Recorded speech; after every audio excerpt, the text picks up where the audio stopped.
Rich dad poor dad by Robert T Kiyosaki. Chapter 1।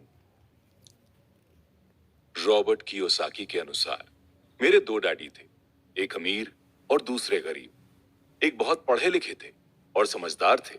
वो PhD थे और उन्होंने अपने 4 साल के अंडर ग्रेजुएट प्रोग्राम को 2 साल से भी कम समय में पूरा कर लिया था। उसके बाद वो आगे पढ़ने के लिए Stanford university, university of Chicago और नॉर्थ वेस्टर्न यूनिवर्सिटी गए और ये सब उन्होंने पूरी तरह से स्कॉलरशिप के सहारे ही किया। मेरे दूसरे डैडी 8वीं से आगे नहीं पढ़े थे। दोनों ही अपने करियर में काफी सक्सेसफुल थे। दोनों ने जिंदगी भर कड़ी मेहनत की थी। दोनों ने काफी पैसा कमाया था, लेकिन उनमें से एक पूरी जिंदगी पैसे के लिए परेशान होते रहे। दूसरा हवाई के सबसे अमीर आदमियों में से एक बन गए। एक के मरने पर उनके परिवार, चर्च और जरूरतमंदों को करोड़ों डॉलर की दौलत मिली। दूसरे अपने पीछे कर्ज छोड़कर मरे। मेरे दोनों डैडी इरादे के पक्के, चमत्कारी और इन्फ्लुएंशियल थे। दोनों ने मुझे सलाह दी, लेकिन उनकी सलाह एक सी नहीं थी। दोनों ही एजुकेशन पर बहुत जोर देते थे, लेकिन उनके द्वारा सुझाई गई पढ़ाई के सब्जेक्ट्स अलग अलग थे। अगर मेरे पास केवल एक ही डैडी होते तो मैं या तो उनकी सलाह मान लेता या उसे ठुकरा देता। क्योंकि सलाह देने वाले दो थे, इसीलिए मेरे पास दो अलग अलग तरह के थॉट्स होते थे, एक अमीर आदमी का और दूसरा गरीब आदमी का। किसी भी एक थॉट को सीधे सीधे मान लेने या ना मानने के बजाय मैं उनकी एडवाइस पर काफी सोचा करता था, उनकी तुलना करता था, उनको कंपेयर करता था और फिर खुद के लिए डिसीजन लिया करता था। प्रॉब्लम यह थी कि अमीर डैडी अभी अमीर नहीं थे और गरीब डैडी अभी गरीब नहीं थे। दोनों ही अपने करियर शुरू कर रहे थे और दोनों ही वेल्थ और फैमिली के लिए मेहनत कर रहे थे, लेकिन पैसों को लेकर उन दोनों के ही थॉट्स एकदम अलग थे। एग्जाम्पल के तौर पर एक डैडी कहते थे कि पैसे का मोह सारी बुराइयों की जड़ है, जबकि दूसरे डैडी कहा करते थे कि पैसे की कमी ही सारी बुराइयों की जड़ है। जब मैं छोटा था तो मुझे दोनों डैडियों की अलग अलग एडवाइस से दिक्कत होती थी। एक अच्छा बच्चा होने के नाते मैं दोनों की बातें सुनना चाहता था। परेशानी ये थी कि दोनों एक सी बातें नहीं करते थे। उनके विचारों में जमीन आसमान का फर्क था, खासकर पैसे के मामले में। मैं बहुत लंबे समय तक ये सोचा करता था कि उनमें से किसने क्या कहा, क्यों कहा और उसका रिजल्ट क्या होगा। मेरा बहुत सारा टाइम सोच विचार में ही गुजर जाता था। मैं खुद से इस तरह के सवाल बार बार पूछा करता था, उन्होंने ऐसा क्यों कहा, और फिर दूसरे डैडी की कही हुई बातों के बारे में भी इसी तरह के सवाल पूछता। काश मैं ये बोल सकता, हाँ बिल्कुल वो सही है, मैं उनकी बातों से पूरी तरह सहमत हूं, या ये कहकर मैं सीधे उनकी बात ठुकरा सकता। बुड्ढे को यह भी नहीं पता कि वो क्या कह रहा है। क्योंकि दोनों ही मुझे प्यारे थे, इसीलिए मुझे खुद के लिए सोचने पर मजबूर होना पड़ा। इस तरह सोचना मेरी आदत बन गई, जो आगे चलकर मेरे लिए बहुत फायदेमंद साबित हुई। अगर मैं एक ही तरह से सोच पाता तो ये मेरे लिए इतना फायदेमंद नहीं होता। धन दौलत का जो सब्जेक्ट है ना, वो स्कूल में नहीं बल्कि घर में पढ़ाया जाता है। शायद इसीलिए अमीर लोग और ज्यादा अमीर होते जाते हैं, जबकि गरीब और ज्यादा गरीब हो जाते हैं, और मिडिल क्लास तो बेचारा कर्जे में ही डूबा रहता है। हमें से ज्यादातर लोग पैसे के बारे में अपने पेरेंट्स से सीखते हैं। कोई गरीब पिता अपने बच्चे को पैसे के बारे में क्या सिखा सकता है? वो सिर्फ इतना ही कह सकता है कि स्कूल जाओ और मेहनत से पढ़ो। हो सकता है कि वो बच्चा अच्छे नंबरों से कॉलेज की पढ़ाई पूरी कर ले, फिर भी पैसे के मामले में उसकी मानसिकता, उसकी मेंटालिटी और उसका सोचने का ढंग एक गरीब आदमी जैसा ही बना रहेगा। ये सब उसने तब सीखा था जब वो छोटा बच्चा था। फाइनेंस का सब्जेक्ट स्कूलों में नहीं पढ़ाया जाता।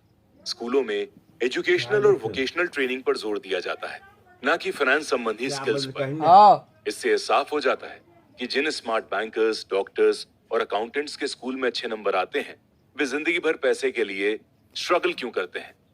हमारे देश पर जो भी भारी कर्जा लदा हुआ है, वो काफी हद तक उन हाईली एजुकेटेड पॉलिटिशियंस और गवर्नमेंट ऑफिशियल्स के कारण है, जो इकोनॉमिक पॉलिसीज बनाते हैं। और मजे की बात यह है कि वो वेल्थ के बारे में बहुत कम जानते हैं। मैं अक्सर नई सदी में आने वाली प्रॉब्लम्स के बारे में सोचता हूँ। तब क्या होगा जब हमारे पास ऐसे करोड़ों लोग होंगे जिन्हें इकोनॉमिक और मेडिकल हेल्प की जरूरत होगी। फाइनेंशियल हेल्प के लिए या तो वे अपने परिवारों पर या फिर सरकार पर डिपेंड होंगे। क्या होगा जब मेडिकेयर और सोशल सिक्योरिटी के पास पैसा खत्म हो जाएगा। किस तरह कोई देश तरक्की कर पाएगा अगर पैसे के बारे में पढ़ाई की जिम्मेदारी पेरेंट्स के ऊपर छोड़ दी जाएगी, जिनमें से ज्यादातर गरीब हैं या गरीब होंगे। क्योंकि मेरे पास दो प्रभावशाली डैडी थे, इसीलिए मैंने दोनों से ही सीखा। मुझे दोनों की सलाह पर सोचना पड़ता था। इस तरह से सोचते सोचते मैंने ये भी जान लिया कि किसी व्यक्ति के विचार उसकी जिंदगी पर कितना जबरदस्त प्रभाव डाल सकते हैं। एग्जाम्पल के तौर पर एक डैडी को यह कहने की आदत थी कि मैं इसे नहीं खरीद सकता। दूसरे डैडी इन शब्दों के इस्तेमाल से चिढ़ते थे। वे जोर देकर यह कहते थे कि मुझे इसके बजाय यह कहना चाहिए कि मैं इसे कैसे खरीद सकता हूं। और दूसरे में एक क्वेश्चन मार्क है। एक में बात खत्म हो जाती है और दूसरे में आप सोचने के लिए मजबूर हो जाते हैं। मेरे जल्द ही अमीर बनने वाले डैडी ने मुझे समझाया था कि जब हम कहते हैं मैं इसे नहीं खरीद सकता, तो हमारा दिमाग काम करना बंद कर देता है। इसके बजाय जब हम ये सवाल पूछते हैं मैं इसे कैसे खरीद सकता हूं, तो हमारा दिमाग काम करने लगता है। उनका यह मतलब नहीं था कि आपका जिस चीज पर दिल आ जाए आप उसे खरीद ही लें। वो लगभग दीवानगी की हद तक अपने दिमाग को कसरत करवाना चाहते थे, क्योंकि उनके ख्याल से दिमाग दुनिया का सबसे ताकतवर कंप्यूटर है। मेरा दिमाग हर रोज तेज होता जाता है क्योंकि मैं इसकी कसरत करता रहता हूं। ये जितना तेज होता जाता है मैं इसकी मदद से उतना ही ज्यादा पैसे कमा सकता हूं। उनका मानना था कि मैं इसे खरीद नहीं सकता कहना दिमागी आलस की पहचान है। हालांकि दोनों ही डैडी अपने काम में कड़ी मेहनत करते थे, लेकिन मैंने देखा कि पैसे के मामले में एक डैडी की आदत यह थी कि वे अपने दिमाग को सुला देते थे और दूसरे डैडी अपने दिमाग को लगातार कसरत करवाते रहते थे। इसका लॉन्ग टर्म इफेक्ट ये हुआ कि एक डैडी फाइनेंशियली बहुत अमीर होते चले गए, जबकि दूसरे डैडी लगातार कमजोर होते गए। इसे इस तरह से समझें कि एक व्यक्ति हर रोज कसरत करने के लिए जिम जाता है, जबकि दूसरा व्यक्ति अपने सोफे पर बैठकर टीवी देखता रहता है। शरीर की सही कसरत करने से आप ज्यादा तंदुरुस्त हो जाते हैं और दिमाग की सही कसरत से आप ज्यादा अमीर हो सकते हैं। आलस से हेल्थ और वेल्थ दोनों का नुकसान होता है। मेरे दोनों डैडीज की थिंकिंग में जमीन आसमान का अंतर था। एक डैडी की सोच थी कि अमीरों को ज्यादा टैक्स देना चाहिए ताकि बेचारे गरीबों को ज्यादा फायदा मिल सके, जबकि दूसरे डैडी कहते थे टैक्स उन लोगों को सजा देता है जो प्रोडक्शन करते हैं और उन लोगों को इनाम देता है जो प्रोडक्शन नहीं करते। एक डैडी सिखाते थे मेहनत से पढ़ो ताकि तुम्हें किसी अच्छी कंपनी में नौकरी मिल जाए, जबकि दूसरे डैडी की सीख ये थी मेहनत से पढ़ो ताकि तुम्हें किसी अच्छी कंपनी को खरीदने का मौका मिल जाए। एक डैडी कहते थे मैं इसलिए अमीर नहीं हूं क्योंकि मुझे बाल बच्चों को पालना पड़ता है। दूसरे डैडी कहते थे मुझे इसीलिए अमीर बनना है क्योंकि मुझे बाल बच्चों को पालना है। एक डैडी डिनर की टेबल पर पैसे और बिजनेस के बारे में बात करने के लिए हमेशा इनकरेज करते थे, जबकि दूसरे डैडी डिनर करते समय पैसे की बातें करने के लिए मना करते थे। एक का कहना था जहां पैसे का सवाल हो सिक्योर स्टेप्स लो, खतरा मत उठाओ। दूसरे का कहना था खतरों का सामना करना सीखो। एक का मानना था हमारा घर ही हमारा सबसे बड़ा इन्वेस्टमेंट है और हमारी सबसे बड़ी वेल्थ है। दूसरे का मानना था मेरा घर मेरी रिस्पॉन्सिबिलिटी है और अगर आपका घर आपकी नजर में आपका सबसे बड़ा इन्वेस्टमेंट है तो आप गलत हैं। दोनों ही डैडी अपने बिल समय पर चुकाते थे, लेकिन उनमें से एक सबसे पहले अपने बिल चुकाता था जबकि दूसरा सबसे आखिर में। एक डैडी का यह मानना था कि कंपनी या गवर्नमेंट को हमेशा आपका ध्यान रखना चाहिए और आपकी जरूरतों को पूरा करना चाहिए। वो हमेशा salary increment, retirement policies, medical benefits, sick leave जैसी फैसिलिटीज के बारे में सोचते रहते थे।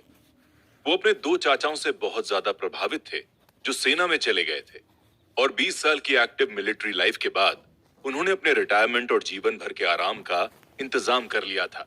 वो मेडिकल लाभ के विचार को पसंद करते थे और सेना द्वारा अपने रिटायर्ड कर्मचारियों को दी जा रही सुविधाओं की भी तारीफ करते थे। उन्हें यूनिवर्सिटी का टेन्योर सिस्टम भी काफी पसंद था। कई बार नौकरी से आजीवन मिल रही सुरक्षा और नौकरी के लाभ नौकरी से ज्यादा इंपॉर्टेंट हो जाते हैं।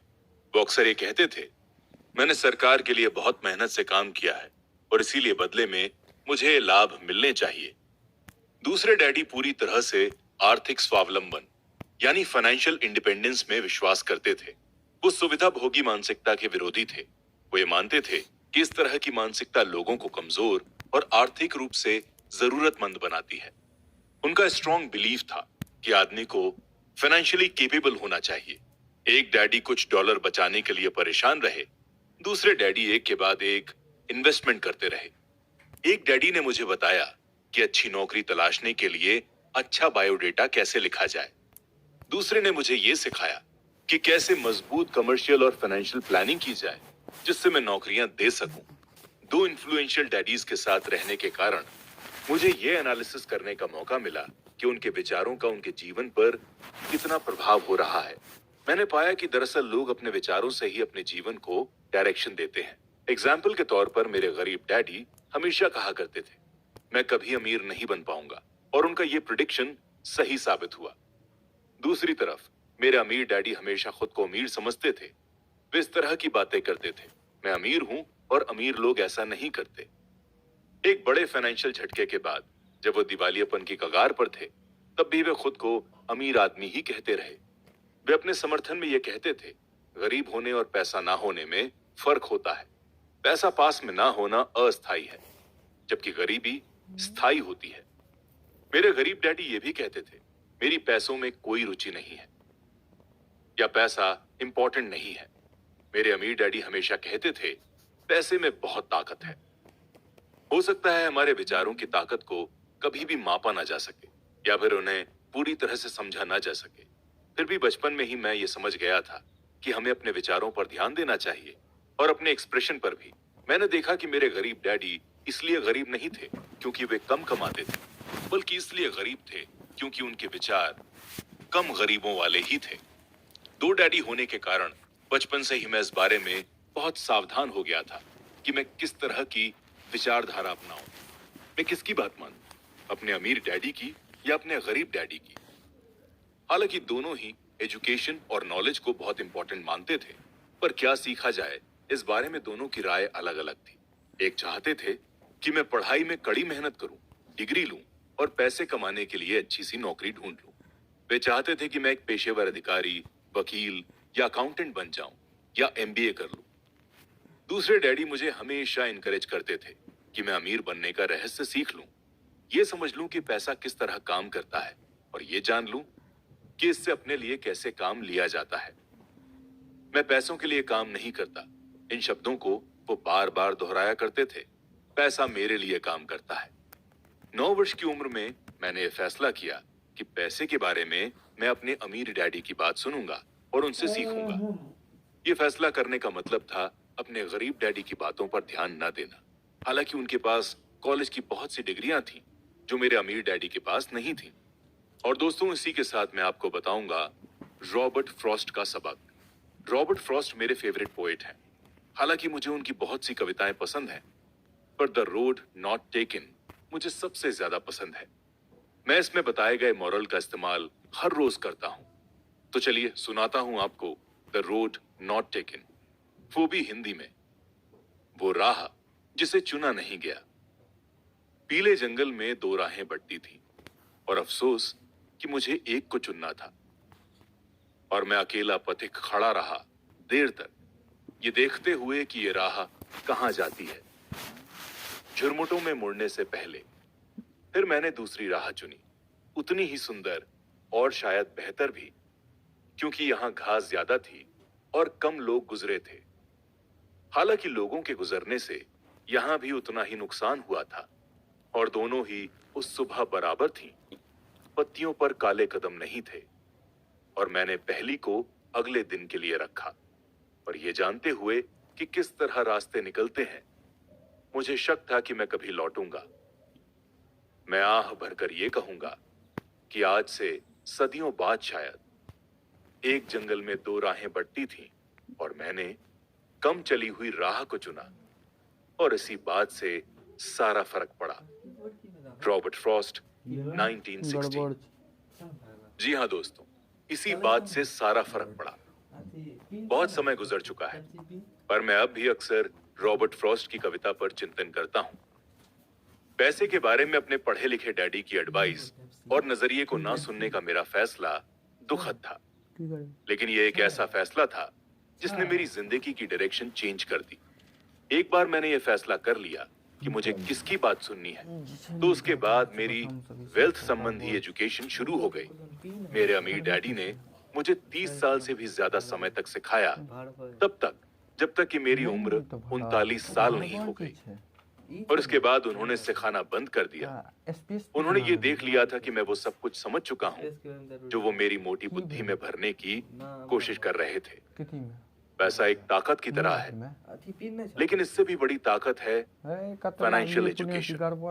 पैसा तो आता जाता रहता है, लेकिन अगर आप ये जानते हैं कि पैसा किस तरह से काम करता है, तो आप ज्यादा ताकतवर हो जाते हैं और आप दौलत कमाना शुरू कर सकते हैं। केवल पॉजिटिव थिंकिंग से ही समस्या हल नहीं हो जाती, क्योंकि ज्यादातर लोग स्कूल में पढ़ते हैं और वहां कभी ये नहीं सीख पाते कि पैसा किस तरह से काम करता है। इसीलिए वे पैसे के लिए काम करने में अपनी सारी जिंदगी बर्बाद कर देते हैं। मेरी एजुकेशन जब शुरू हुई थी तब मैं केवल 9 साल का था, और इसी कारण मेरे अमीर डैडी ने मुझे जो लेसन सिखाए थे वो बहुत आसान थे। और सारी बातों को छोड़कर विचार किया जाए तो उन्होंने मुझे 30 सालों तक कुल 6 इंपॉर्टेंट लेसन्स बताए। यह किताब उन्हीं 6 इंपॉर्टेंट लेसन्स के बारे में है, और इसे भी उतना ही आसान बनाने की कोशिश की गई है जितना कि मेरे अमीर डैडी ने इन्हें मेरे लिए आसान बनाया था। ये लेसन्स आपके लिए जवाब की तरह नहीं लिखे गए, बल्कि एक गाइडिंग फोर्स की तरह लिखे गए हैं। एक ऐसा गाइडिंग फोर्स जो ज्यादा अमीर बनने में आपकी और आपके बच्चों की मदद करेगा, चाहे बदलती हुई इस अनसर्टेन दुनिया में कुछ भी होता रहे। तो चलिए अगले चैप्टर की ओर बढ़ने से पहले कुछ सबक दोहरा लेते हैं। पहला सबक, अमीर लोग पैसे के लिए काम नहीं करते। दूसरा सबक, पैसे की समझ क्यों सिखाई जानी चाहिए। तीसरा सबक, अपने काम से काम रखो। चौथा सबक, टैक्स का इतिहास और कॉरपोरेशंस की ताकत। पांचवा सबक, अमीर लोग पैसे का आविष्कार करते हैं। छठा सबक, सीखने के लिए काम करें, पैसे के लिए काम ना करें।